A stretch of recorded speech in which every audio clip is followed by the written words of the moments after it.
Hey everybody. I was a little late because I'm watching my Wi-Fi signal right now and it's not looking great. So could you tell me in the chat if it looks and sounds okay before we get started? And want to make sure everybody's also watching on ROKFIN as well. Quick disclaimer, if you're new to my channel, I am a former TV reporter who is unlearning and relearning a lot of stuff, which means I have a lot of people on the channel that talk about things that you don't hear in mainstream news. And you also don't get to hear on the big tech platforms because they're censored. That's sort of what I focus on. So just a plug for my other platforms. We're live on ROKFIN right now, rockfin.com/Allison Morrow, and then locals, it'll be up later, AllisonMorrow.locals.com. It's a great place to get a hold of me. We have editorial board meetings on Saturday mornings, and you can participate in helping me figure out what I'm going to cover for the week to come. So just a shout out there, AllisonMorrow.locals.com. It's also going to be up on ODYSEE. So just make sure that you're plugged in somewhere else besides YouTube if you are watching this on YouTube, because I've been suspended twice. Okay, so today's topic should not be super controversial. Honestly, it's something that people are talking about in all industries across the country right now. Of course, in certain places, the October 18th deadline was what has affected people's careers at this point. It's now October 19th as I'm recording this, or live. Okay, good. Sounds good. Sounds good. Awesome. A little blurry. Okay, I know that's the Wi-Fi. Sorry, guys. If you can hear me all right, just picture me in all my TV reporting glory, and imagine that it looks like you're watching mainstream news. Okay, so the reason that I want to talk about this, besides the fact that I was a former TV reporter, is that I think it is honestly historic, not just an historic moment for many industries across the world, really, when it comes to these mandates, but definitely in our country. But it's historic for journalists to be dogging their employers publicly. This is not normal, and that's why I want to talk about this. It is not normal to see reporters going on their social media and saying they got canned. And I think in large part because you hope you're going to get hired by somebody else, and it's often not a great way to get hired by your same industry when you speak publicly about getting fired from your former position. But something's obviously changed. Something has obviously changed that journalists are willing to go public with what's going on with them. And so I thought it was interesting to talk about. Now, I do have a special guest that is going to be joining me soon, so we're going to keep an eye out for her. But let me just show you the first one that I just saw. And this was covered by Newsweek, but I'll show you a couple personal posts. And let me play this real fast. This is Dan Thomas, okay? Hi, everybody. First of all, I just want to say thank you to Texoma. It was an honor to serve you as the anchor at KXII. For those of you who don't know me, my name's Dan Thomas, and I got fired for not taking the COVID-19 vaccine. I was the evening anchor at KXII. My family's been a part of the community here in Texoma, and we just want to say thank you to everyone out there who's shown all your love and support so far. It's so wonderful to be a part of this community. Now, I'm still a journalist. I'm not going to give you my opinion. I'm just going to lay out some facts about what happened to me. You can decide for yourself about what you think about the pandemic or vaccine mandates or anything else. In short, I didn't take the COVID-19 vaccine because my doctor told me not to, because of my past medical history. And so when Gray Television, the company that owns KXII, came out with a mandate, I didn't worry about it. They said that they would give medical accommodations for people like me. So my doctor filled out the paperwork they provided. I turned it in, didn't think much about it, but I also didn't hear anything back. And the clock was ticking. So finally, after several days, I got a generic response back. Dear Gray employee, wasn't even addressed to me.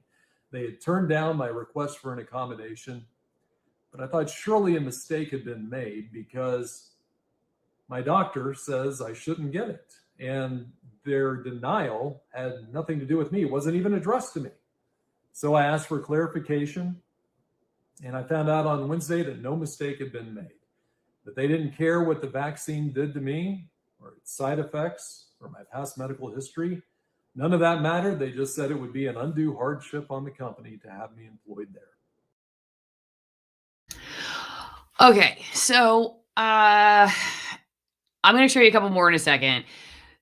First off, I find it very interesting, and I've heard this from many, many people, that there are just company policies where you're having this corporate entity make a decision about your medical exemptions. And a lot of times I've heard from people they're getting exemptions approved, but their accommodation is denied. So in other words, okay, yeah, like we're not gonna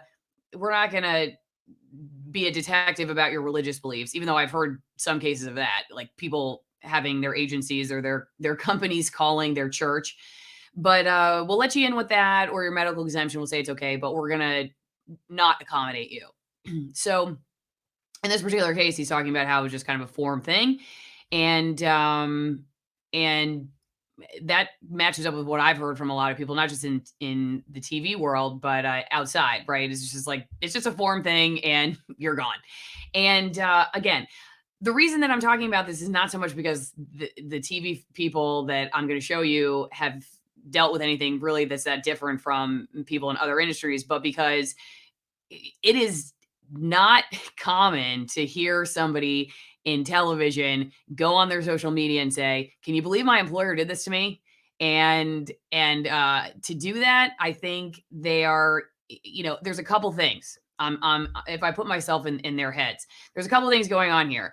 One is that they're saying, I am a journalist and I want to use my journalist skills to tell people about what's happening behind the scenes at these TV stations, and I'm going to use my own story to discuss it. They also may be saying, "Hey, I'd like another job."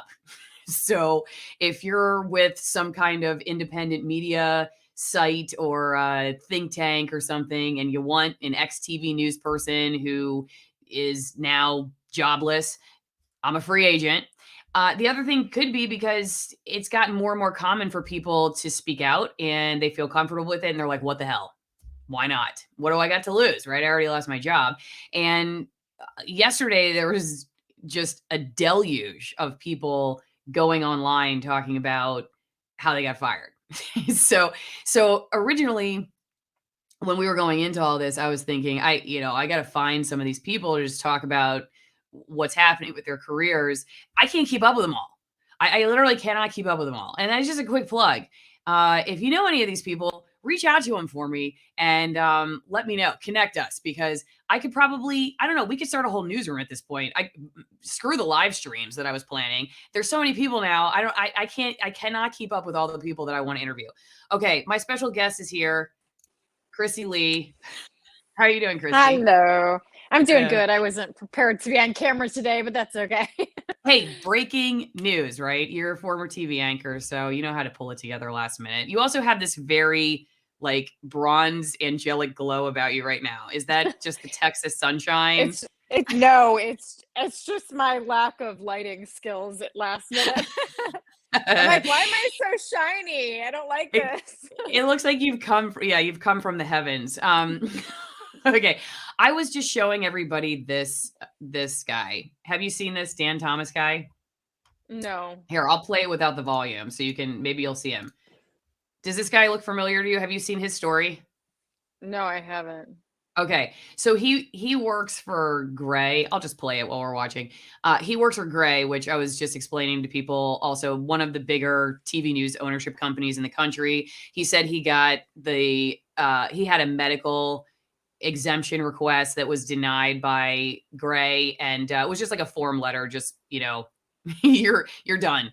And the thing I was explaining is that I'd like your thoughts on this, is that it's, to me, is extremely rare to see journalists. I mean, if we were to stay with TV journalists, but journalists in general, to dog their employer publicly. And you're seeing a lot of this right now. And that's why I wanted to talk about it, because it seems to be very uncommon. And now all of a sudden everyone's like, you know what? Screw it.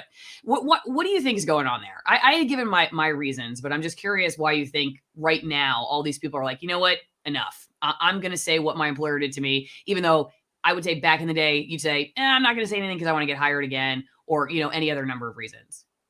I'm not sure, but it is interesting phenomenon. I just had a former coworker that I worked with many years ago post on her her Facebook page about how she was quitting and she was sexually harassed, and she went into explicit detail and that she has something exciting that she's going to announce soon. But I was just kind of surprised. I'm like, wow, you're putting a whole lot out there and you're dogging your most recent place of work, and perhaps for good reason with the allegations that she's putting forward. But to me, I would be so nervous putting that out, not only for the angle of getting employment elsewhere, but also just there's also some vicious things going on as far as defamation and being held accountable for what you are saying. So I don't know, I felt uncomfortable reading it, and my thought is maybe she's emboldened by others that are coming out for different reasons.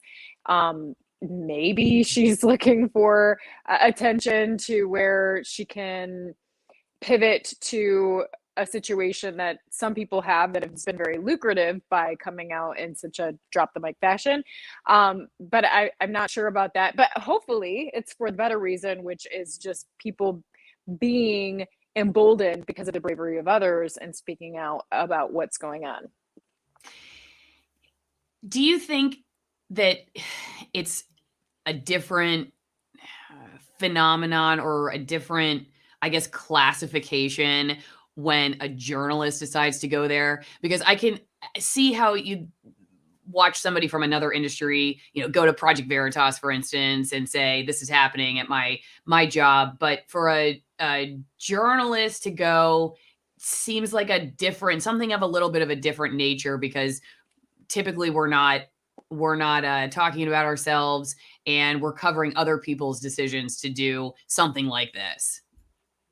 I think that it is a different element, and it's a bit uncomfortable for me even telling my story, and then for other journalists to see them telling their stories, because you're trained for so long to avoid making things personal and to just make it about your subject.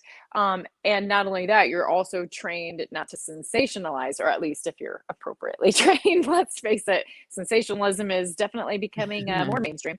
But so I think it is a little bit uncomfortable and a little bit, it just definitely makes you think when you have journalists that are being emboldened to personalize their stories or make essentially a story about themselves, and then on top of it, do it in a sensational manner. Does that make sense? Yeah, it does. And like you said, there could be any number of reasons why reporters are all of a sudden feeling like now's the time to do it.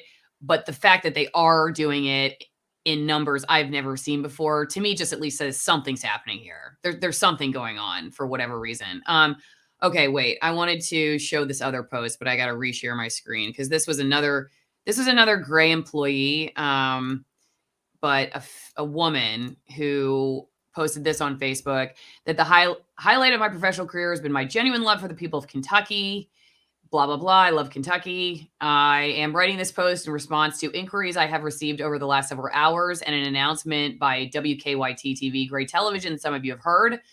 Gray required all employees to be vaccinated against COVID. Unfortunately, due to my medical history, my physician has told me I'm not a candidate for the COVID vaccination. I explained my medical history and provided my doctor's records and her opinion to Gray, but sadly, Gray has terminated my employment instead. And then she goes on to say this isn't about whether you're for or against the vaccinations. And, if basically, I don't want to be divisive. If you want to get it, great. If not, don't. She says she feels like those like herself should be accommodated, and that she's not going to be responding to comments on any social media platform out of respect for everyone's differing views. Also, probably because it would be very difficult to keep up with them. And then she just keeps it, she keeps it classy at the end. She doesn't say anything really negative about Gray. She has a verse from Proverbs and says she's listening to Lord, and I'm listening, Lord, I'm listening. I love you guys so very much. That's how she ends it. And, but, Christy, even something like that, which was which was not really super controversial, I would say is still significant.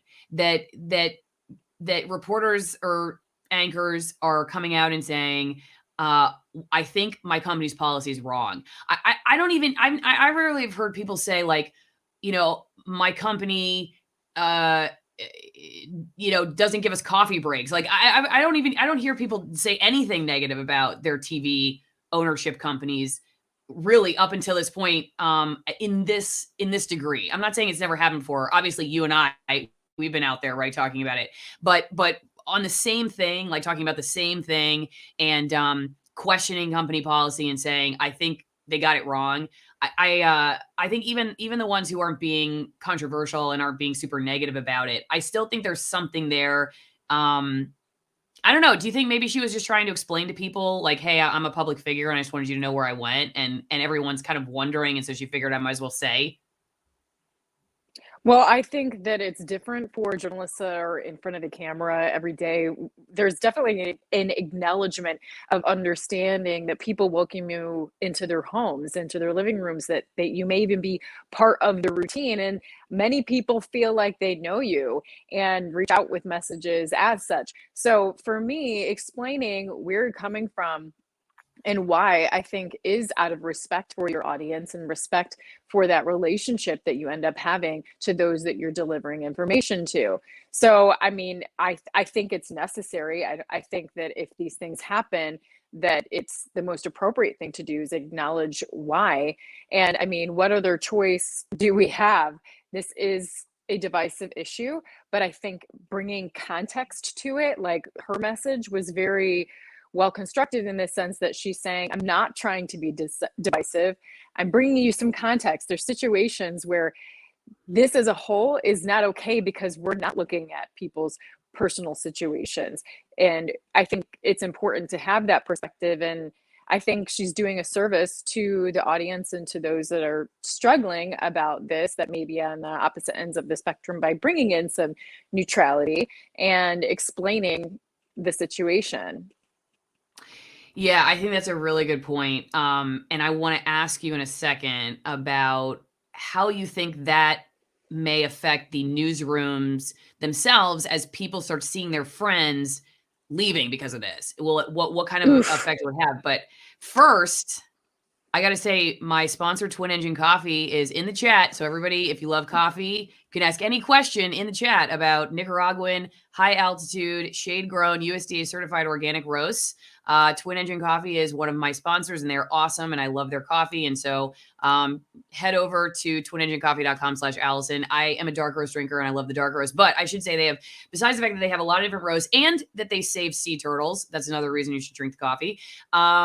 They also have tea. So if you like tea and you want to make tea from coffee fruit, it's got a little bit of it tastes like tea, but it's a little bit of a distinct flavor. And I got to say, if you like a little bit of a kick, like caffeine wise, but not a ton like coffee, and I don't know, when I drink it, I feel so much better. I can't explain other than just say there've been a couple of times I've been a little under the weather, just kind of foggy, slow. And I drank the Cartura tea. That's what it's called. Cartura, Carturrat. And I don't know, it just gives me a good amount of energy without like the shakes of coffee. So anyway, thank you, Twin Engine Coffee, for being in the chat. Okay. So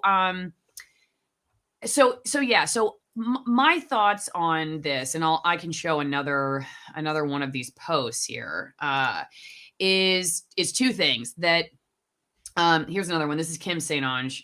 I believe she's St. Louis, and I'll read hers in a second. But I have kind of two ideas of how this may affect newsrooms, for better or worse. On the positive side, best case scenario, you have people in newsrooms who maybe hadn't thought about the fact that there are people among them who think this way or have these concerns or have been affected by this. And often I've talked about how it's framed in mainstream news. I call it Jim Bob versus the vaccine. Just some guy who is like your Unabomber type, living in an outhouse somewhere with a bunch of firearms and waiting for the apocalypse. And that's often how it's framed, versus people who have legitimate concerns about it, and doctors, scientists, whatnot. And I think that it divides people in really problematic ways. So one of my thoughts is like, best case scenario, maybe people are like, oh, wow, Judy was a really smart and thoughtful employee. I really liked working with her. Maybe I could be more curious or more empathetic when I'm covering these issues, instead of thinking that it's just all these obstinate fraidy cats. And maybe it'll affect their coverage in a positive way, because they now know someone, they've been affected personally by these layoffs, and be more curious about what's going on. And the stories, maybe they'll be affected in a positive way. On the negative end, though, like worst case scenario, what I worry about is you're losing a lot of people who would have added that diversity to the newsroom. People who are like, well, wait a second, it's not all those kinds of people. I had this issue. And that's how a lot of reporters come to work with questions that challenge establishment narratives, because they've been affected by it themselves, or their families have, or their communities have, and they have personal stories of how mainstream news has gotten it wrong. And so they're there to speak up for the people that don't have a voice. So I worry it could go in that direction. I'm curious what you think. I guess part of me doesn't want to, but is acknowledging the pessimistic view more so than the optimistic view. I feel like in the changes that we've seen, there's definitely a sentiment among a lot of journalists that was a defensive overtone, and for good reason. I mean, many of us had to deal with nasty comments all the time, and then all of a sudden fake news was trending, and so it almost stirred in you a defensiveness, and like, wait, no, I'm trying to do a good job here, like I'm not fake news.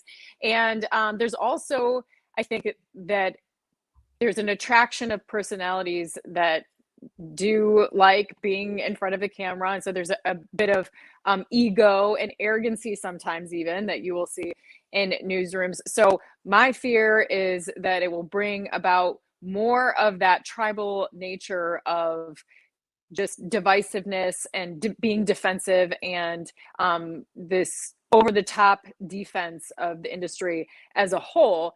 And then my other thought is very much to what you're saying, that you're seeing in so many cases, not just in news, but good people of integrity being pushed out because of their integrity. So even in the police, just even in law enforcement. So I've been seeing in my area law enforcement, they're just more of the defending of the woke crowd than actually upholding the law. Like I've had to, in covering my story about parents' access to school board meetings by law, and also Texas Penal Code and US Code against distribution of pornography. When I've tried to get advocacy from local law enforcement, I couldn't even get a deputy to take my police report. I'm further along now. I'm making progress as far as that goes. But I think that is because a lot of the people that are standing for their civil liberties, that are standing on integrity, are just saying, well, I can't do this anymore, and leaving. And then we're left with those that are all too happy to follow orders or be tyrannical or push the approved narrative. Because also you have that element of many people that can't afford to, or just don't want to lose their job. And so they're living in fear of well, I'm not going to press the envelope and give this other side because I can see it's not tolerated, right? I just spoke with an anchor the other day in another state who wanted some advice and was just saying, I'm trying to do what I can within the system. And I said, well, thank you for doing that. There's an element of bloom where you're planted, try and make the difference while you can, and work with that until you can find a way to break away and be independent. But I think you're absolutely right that as we lose more of those people with integrity and those foundational journalism skills that actually want to follow the tenets of journalism, what will we be left with? And then you see, I'm sure, and you're aware of, that they have written into the latest trillions of dollar bill that they want to basically give welfare to these media corporations, billions of dollars allocated to subsidizing even the local news networks, because these many people can't rely on the advertising dollars, as many more eyes are averted from traditional news when they see what a bogus lie it's become. And two, because they want even more control over what we hear. It's also scary. Unfortunately, when you're inundated with it day in, day out, you do start to get this pessimistic view of things. Oh, Christy, are you there? Did we lose Yeah, her? I'm here. Oh, okay, I lost here. your last Oh. sentence. Can you say the last sentence that you just said? You went out for a second. Oh, I just said that, like, as you're inundated day in and day out, you have your eyes fully open to what's going on. It does Yeah. start to, unfortunately, give you a pessimistic view of things. Right.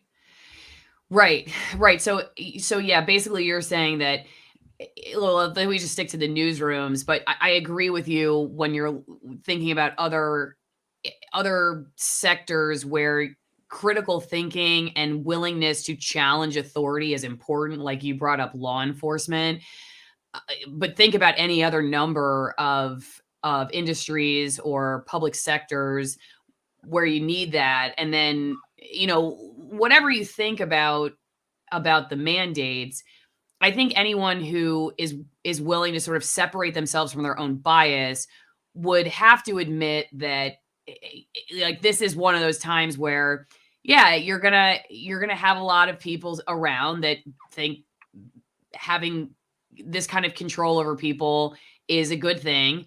And, maybe some people say, yeah, but that's the right thing. Other people say it's a personality issue, like, or an ideological thing, a cultural thing, whatever it is. Whether you like it or don't like it, it would be hard to deny that it's not going to shape the ethos of these workplaces, just the cultural ethos of the workplaces.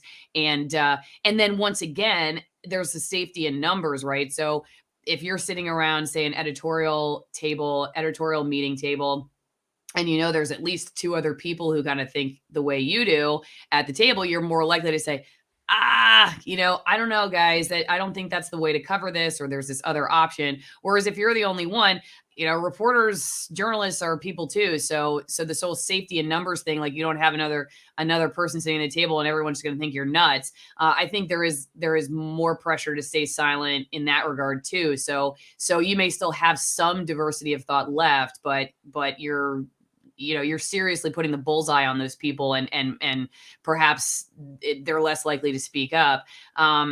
So, I don't know long-term what happens here. There's many, many years of questions ahead of us. I'll read Kim St. Onge's real fast, because she actually, I believe, quit over it. And this is kind of an interesting story. So she says, my nearly 10-year career in TV news is over. Oh, no, she didn't quit. No, I didn't quit. My contract wasn't up. I was let go over the vaccine mandate. Okay. But she writes kind of like, it reads a little bit like she was like, I'm not complying. but I guess maybe then they just fired her. My religious exemption was approved only after getting a letter from a pastor at my church. I'm just trying to make it a little bit bigger so everybody can see it here. My company, Meredith, which is another big company, not like, I don't think they're as big as Gray or like Cox, but decent size. My company, Meredith, which owns KMOV, then informed me I need to follow these policies: wear an N95 mask at all times, test twice weekly, and take a time-stamped picture of the negative test. When there's an on-site meeting, I must be on site, but attend virtually, AKA sit in another room. Which is just, it's like Easter service, It's like Easter service. You get to be in like the childcare room. Okay. Right. Number 3 is where I really drew the line and proves this is not just about health. So I'm testing twice weekly and wearing an N95 mask, but can't sit in the same room as my vaccinated colleagues who we now know can not only get COVID, but still pass it to others. I informed my union representative I did not agree to follow those policies and was let go. I'm guessing that's SAG-AFTRA. That would probably be SAG-AFTRA, would it not be? I don't know. In my career, I was never part of a union. Okay. I was forced to be in the union in Seattle to work there, and it was SAG-AFTRA that represented it. So I'm going to go that it's probably that. And, say what you want about unions. I'm sure in some cases they're still helping people out, but it's been pretty clear. Like if you look at Chicago, for instance, or California, parts of California, that the unions are buckling to the corporations and to the government. And I'm not really quite sure they have anyone's backs anymore. I'm not going to say that about all unions, but I know at least like where some of the unions are really struggling, maybe we're finding out that they don't have as much power as we thought they did because of crony laws. I don't know. But I just keep seeing case after case where unions are not there for people in these situations. And I know SAG-AFTRA is all about the mandates. At least that's what I've been hearing from people, is that you're not going to get any protection from them. So anyway, that's what she says, that she closure agreement worth several $1,000s to not be silenced. Some of you will staunchly disagree with my decision. I understand some of you may even feel personally offended by my choice, but this is too big to stay quiet. Our freedoms are being stripped away. Freedoms our parents, grandparents, and so many others fought for. Many people, including doctors and nurses who were hailed heroes in 2020, are now among the unemployed. I refuse to stand for a company dictating medical decisions for its employees, especially when it comes to an experimental vaccine. I want my future kids to know their mom stood up for her beliefs, her morals, even though it cost her mom her job. To all of you, thank you for welcoming me into your homes. Thank you for sharing your stories with me. While this certainly wasn't the way I expected my career in TV news to end, as a follower of Christ, I know God has a purpose to this and will use it for good. So that I think was probably the most like in your face post that I've seen so far. I'm curious, did you think of anything different as I was reading that compared to the other one we were looking at? I don't know. I guess I'm just struck by how many people that decide to take this stand are of the faith.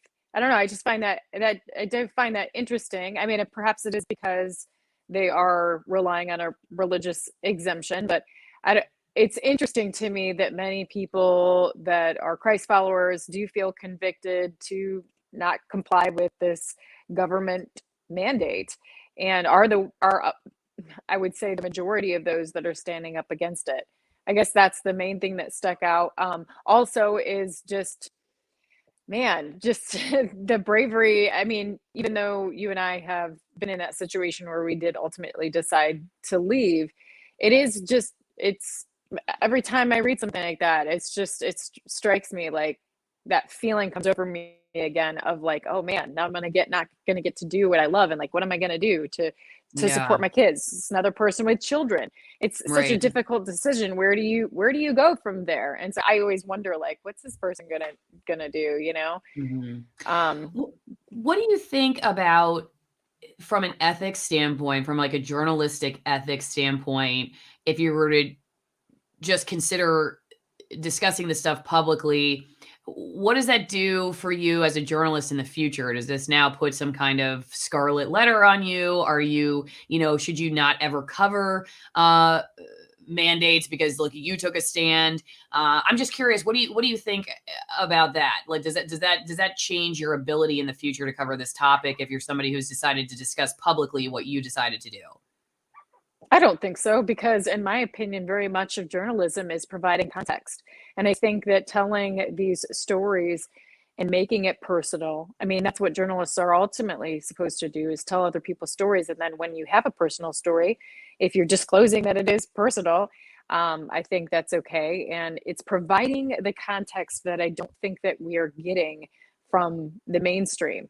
And so I think, like I shared with you, originally, I just wanted to do news the way that I was trained to do it, share both sides with none of these crazy adjectives and all of that. But my mission, I guess you could say, has evolved to where I feel like I'm seeing a need to bring a voice to the voiceless, those who've effectively been silenced, and put my concentration there in order to provide balance. Because if I do news the way it's supposed to be done and just share both sides, well, the other side is continued to be magnified, and I'm just adding the magnification.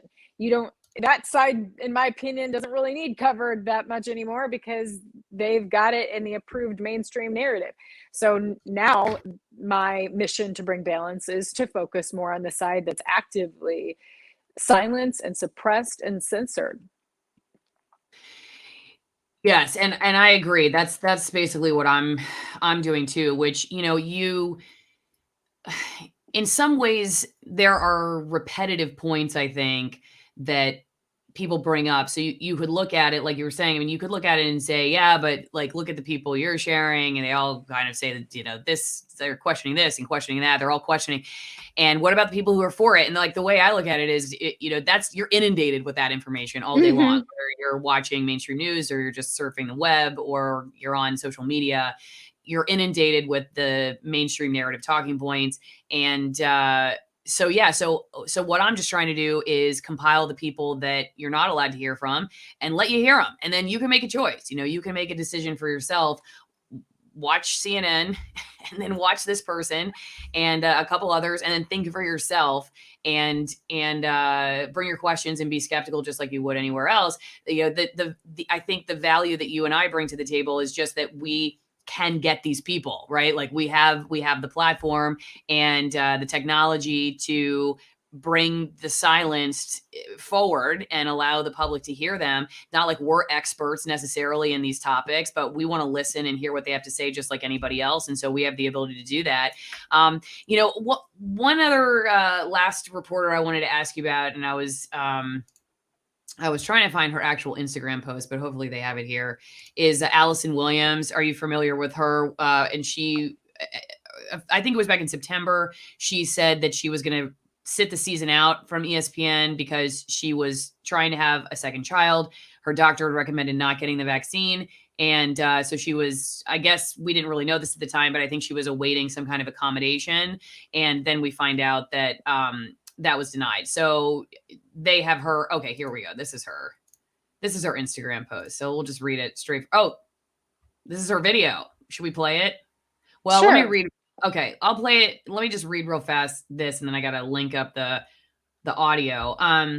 Yeah, so she says, I've been denied my request for accommodation, and that effective next week I'll be separated from the company. So let me just link the video, listen to it real fast. I just think these stories are so fascinating because I can't remember a time in my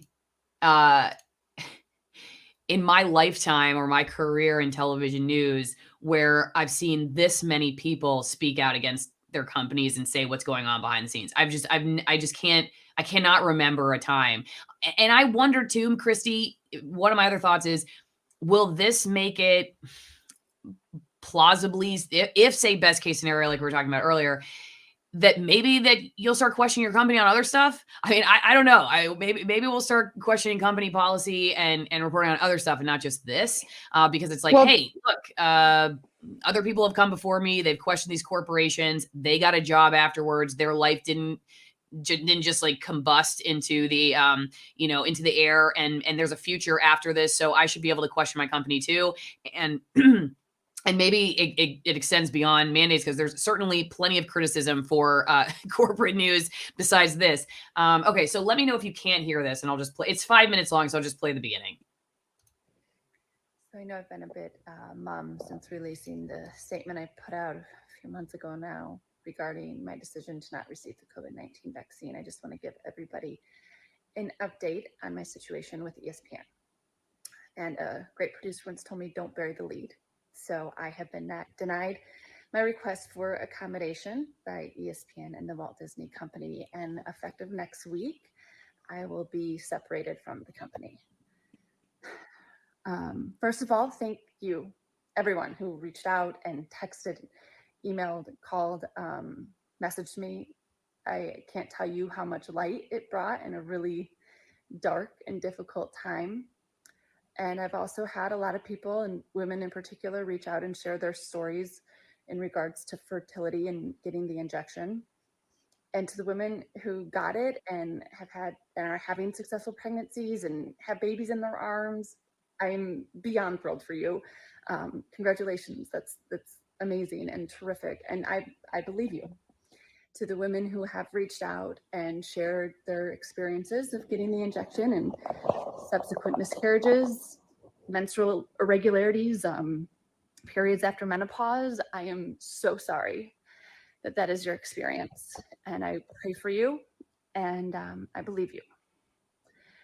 Belief is a word I've been thinking about a lot lately, because in addition to the medical apprehensions regarding my desire to have another child in regards to receiving this injection, I am also so morally and ethically not aligned with this. And I've had to really dig deep and analyze my values and my morals. And ultimately, I need to put them first. And the irony in all this is that a lot of those same values and principles I hold so dear are what made me a really good employee, and probably helped with the success that I've been able to have in my career. I Yeah, wanted to wow. end it there. Yeah, go ahead. Yeah, I mean, it's encouraging to hear, but also discouraging, because like we were talking about before, they're losing someone that had integrity. And then ESPN, I know that they also had suspended Sage Steele for her comments, and she's one that had gotten the vaccine, but said that she basically ultimately felt forced to, and she was suspended for that and another comment. But it's just crazy. And the other context I wanted to add to this is, I think that you're also seeing a rise in people speaking out against their company and speaking out about the mandates, because there's this starvation for accountability. Many of us that have been seeing such sinister things going on for so long, or with so much evidence of it, are just starving for some justice and truth to come out. And time again, I feel like we're disappointed. And so sometimes the only tool we have, because if we can't rely on law enforcement, we can't rely on the courts, is the court of public opinion. And so that may be sometimes the only resolution that we can find to beg for some accountability for this kind of stuff. I totally agree. What you were saying about her mentioning that what is leading to this decision made her a good employee. That's exactly what we were saying earlier. And I know there are people who would disagree with that. And that's okay. Hey, you're welcome here. I won't force you to agree or disagree. But I would hope, I guess, if I was managing a newsroom, that I would think very carefully about how this decision to just unilaterally get rid of people when your entire product relies on critical thinking skills and just diversity of thought. It really, in an industry right now that seems to care more about diversity of looks, which is just another lip service, I think, and a reflection of how I'm not really quite sure the commitment that the corporations, I'm not going to say the journalists themselves. I think there are a lot of journalists who think they're doing the right thing, but the corporations, I think, realize what makes them money. And I do wonder when you hear somebody like Allison, who I obviously kindred spirit because we have the same name, and she thankfully spells it correctly with one L, I believe. Wait, no, she has two L's. Never mind. She spells it with two L's. All right, forget it. So she does have to, I'm sorry. I'm going to demote her to a 9 out of 10. No, I'm just kidding. But anyway, it's okay. It's her parents' fault that they named her Allison. Yeah. That's how I always talk about it. Anyway, so, but you know, when you have somebody like her who is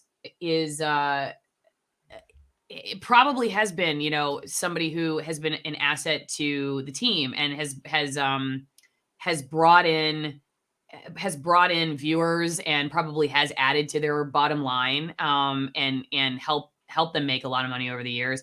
My question now is, so do they see, I guess, like what is the reason that they're doing this? Because like when we were talking about Kim St. Onge's post, it does seem like that doesn't really seem to follow sort of like a scientific method, I guess. It just seems to be more about signaling something, right? Like, I don't know if it's signaling to the newsroom or signaling to the viewers. And they do that also with their hires, right? It's like, well, we don't care what you think, you know, even though it would be really nice to have diversity of thought in these newsrooms, but we really care more about what you look like. So we can just say we have diversity in our newsroom. I mean, you could have a bunch of people who look different, who all grew up on golf courses and went to private school, right? So it doesn't necessarily mean you've got a populist or a working class or you know, people on different sides of political spectrums or anything. Just, you could all look different and think exactly the same. And so it makes me wonder if that is part of what's going on here too. It's just another way that they're signaling that they're like doing the right thing, which should concern everyone, I think, when it comes to journalism. If the way you're stacking a newsroom or the way your newsroom policy is written is just about signaling, and it's not about truth or about accuracy or about doing the right and responsible thing. It's just about virtue signaling, and really that to me is about making money. That's the way I look at it for them. I don't know. I'm at the point where I feel like they just don't even care. They're so reliant on the fact that they know that this administration will bail them out in one form or another that they don't even care. It's so brash now. I mean, after that KFOR piece where it was a completely fake and phony story about the ivermectin patients overdosing was backing up hospitals. I for 9 days straight was reaching out to them and saying, here's all the evidence that this is fake, phony, and false. What are you going to do about it? Others have issued corrections, and you still have the story in the headline up like nothing. And it took 9 days, I believe, for them to finally not issue a retraction, but add an editor's note, which was just more gaslighting. We care about getting this story right. This is one of the hospitals that backed up our claim by saying there was a handful of patients. And I'm like, what's a handful? And did that back it up? What about the gunshot wounds, people waiting? They didn't address any of that. They didn't address the ambulances, the gunshot folks waiting, or the fact that other hospitals and other sources said this story was fake, phony, and false, and your one source for the story was someone you didn't even vet that had medical had suits against him. So it's just, that was your star source. I mean, so there were so many questions that of course they didn't address. And so my reaction to that, to add an editor's note that didn't address any of the concerns really, or even issue a correction, is just all of these places don't care. They don't care anymore. And I just feel like they're relying on, like I said, getting bailed out.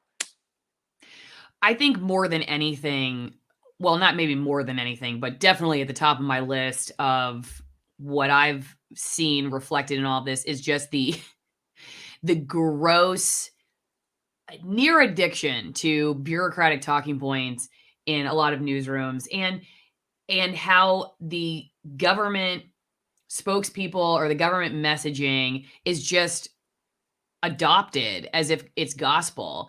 And, you know, I've talked on the channel before about back when I was in the business, before I woke up, the press releases would come down from the Department of Health or some other government agency, and we just repeat it.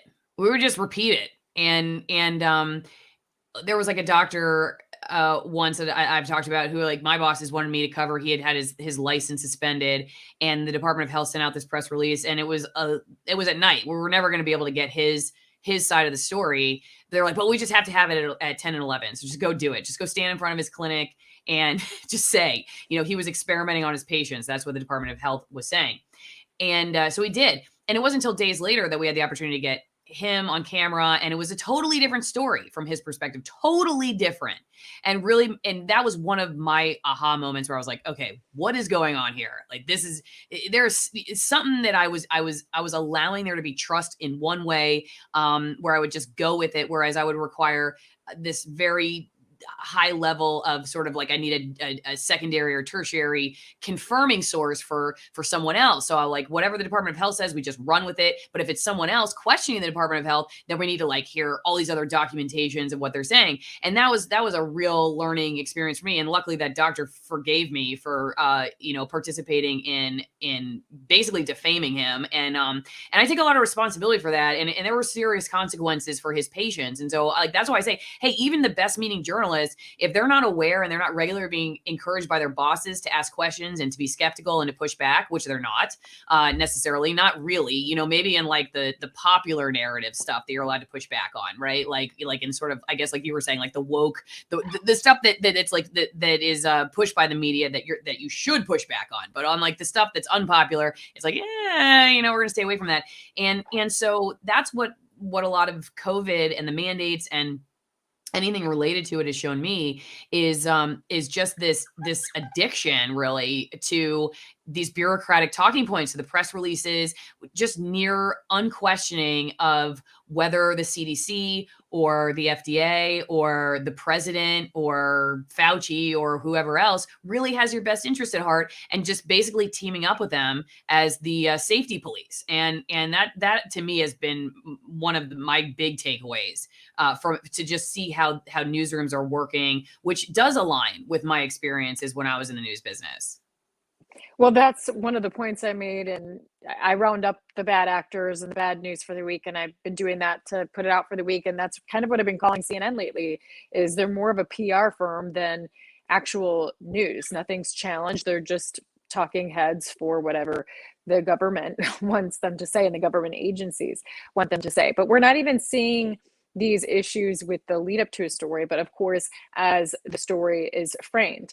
Anytime someone that is unvaccinated dies, it's in the headline. Unvaccinated individual dies, it's always wishes would have gotten the vaccine or something. But then we have this high public figure in Colin Powell that it says that he passed away from COVID-19.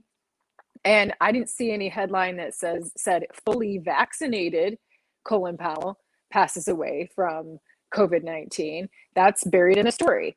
So it's even just in the way that it's framed. It's so clear once you have your eyes open to how they try and frame every story. Yeah, the interesting thing about Colin Powell's write-ups too has been, if they do say that they add that he had a very aggressive form of cancer, I believe blood cancer, multiple myeloma, and you don't often see that in the unvaccinated death. Like, well, they also were, I don't know, 400 pounds, or they had this other I thing. was going to say morbidly obese or dealing with heart issues or anything like that. You don't see the context there, but then we want to make sure that we mention that. And then I saw other articles where like, well, if he'd had gotten the booster, maybe then this wouldn't have happened. And I mean, there's all this other extra context that you get for a story like that to make sure that the narrative is protected, but like you said, not in these other cases. And there was something else I was going to say about Colin Powell, and I feel like I just lost it. Well, think of it, and I will read It this. happens. This is a good quote from Plant Powered Radio. The job of journalists is to investigate government, not just blindly endorse it, to work for the people who have a right to know the truth, not to be just stenographers for the ruling elite. And I really hope, I guess, to wrap the live stream, I hope that what's happening right now, once again, I just want to reiterate, you can disagree with somebody and support the idea that they're present at the table, right? That there's a value to your adversary being present at the table, because someday it'll be your ideas that will be unpopular and marginalized. And I would hope that we would be able to see that when we stand up for allowing our ideological adversary to be at the table, that is preserving our spot as well.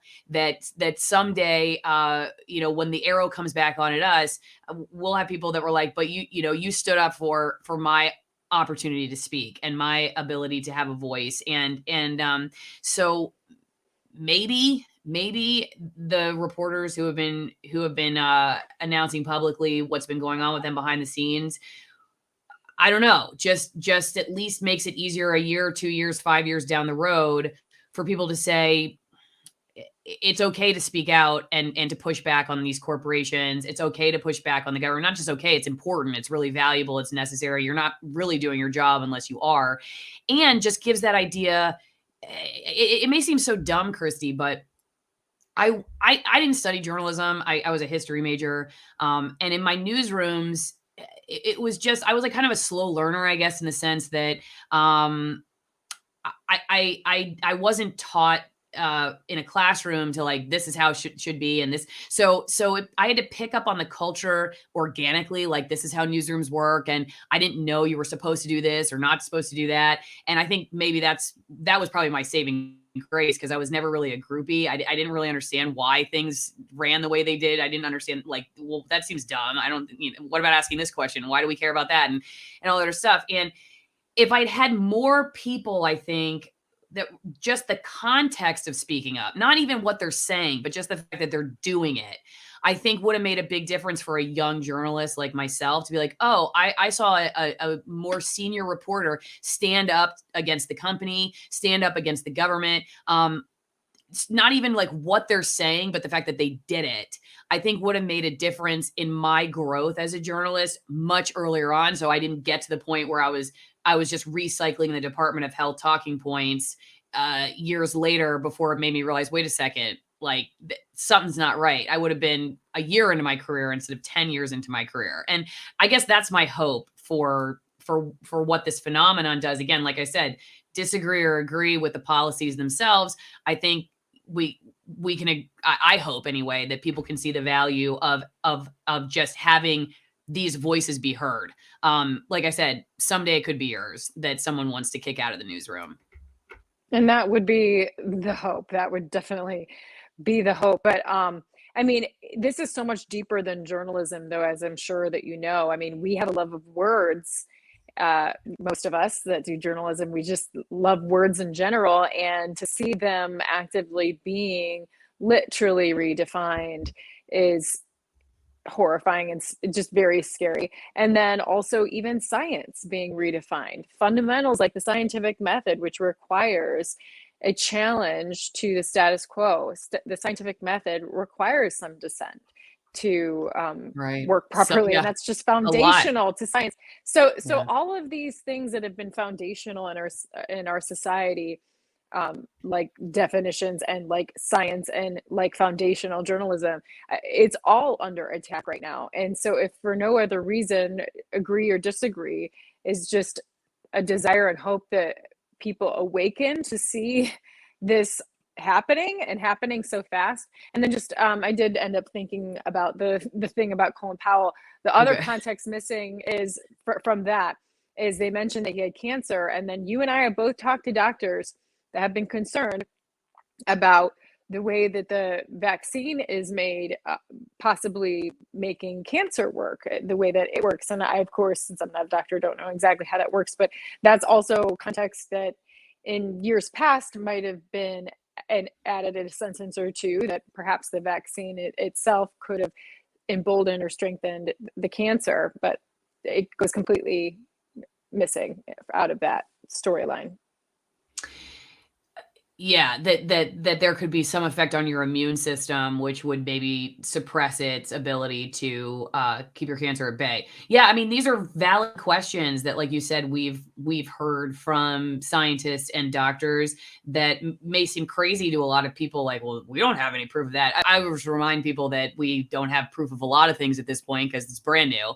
But also you don't hear it because you're not allowed to hear it. And so I think it's again, it's just to go to show that I don't know what happens to these journalists. We'll see what happens to them in their careers. You and I are doing similar stuff still, but I think definitely people would be like, whoa, they're look at Allison and Chrissy. I don't know what our peers say about us, but we'll see what happens to them. And I just think I hope that their ideas that they have gone public with just just allow for more conversation, more nuanced conversation to be had in general. Like, so that people just stop thinking that folks who choose this are that, or folks who do this are that. And that they're just as simple minded or as inaccurately described as you often hear in mainstream news. Like the Keith Olbermann rant. Did you see that? His like unhinged rant where they're snowflakes, they're scared, It's just like, dude, oh my God. Like, Keith, you should really have a glass of my wine. I should just finally promote my wine. And wonderful segue. I think someone who needs that more than anything is Keith Olbermann. Have a glass of my wine and chill out, dude. So anyway, but I just hope that I hope that it's, like I said, not even just the ideas themselves, but just the value of knowing that, hey, this is somebody that this person worked with.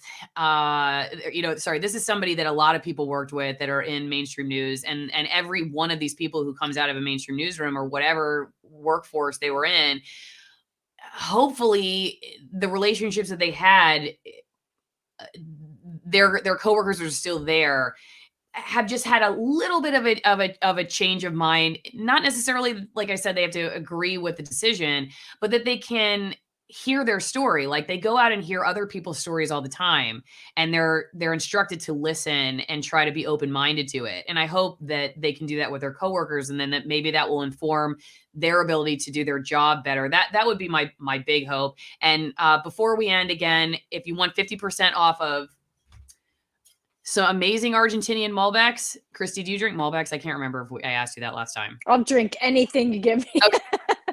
I'll send you some wine. They switched out my bottles. You get 50% off the bottles themselves and 50% off shipping. And the one I am currently trying, the grapes were grown at 8,950 feet. I believe it's like one of the highest altitude vineyards in the world. So I don't know. I'm going to go with the idea that there are lots of health benefits to high altitude wine because the grapes work really hard. And I don't know. You can look up the science behind that if you disagree, but I'm going to believe it. Isn't it a good source of antioxidants? That's what that's what I've read. I mean, other people have said, yeah, but you'd have to drink 10 bottles to get the, antioxidants. So drink 10.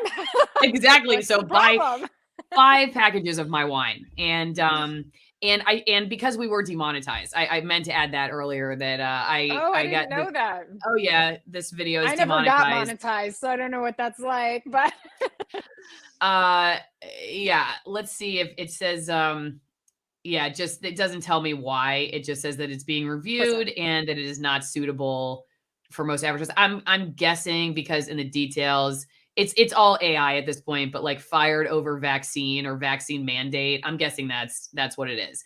So we'll see. Hopefully they'll remonetize it. But anyway, if you want to support my work, don't forget you can drink coffee, drink wine, and you can go to my other platforms, AllisonMorrow.locals.com. Go over to ROKFIN, ODYSEE, and you can follow me on their social media platforms. But the other ones are better. Okay, Christy, tell everybody how they can find you before we go.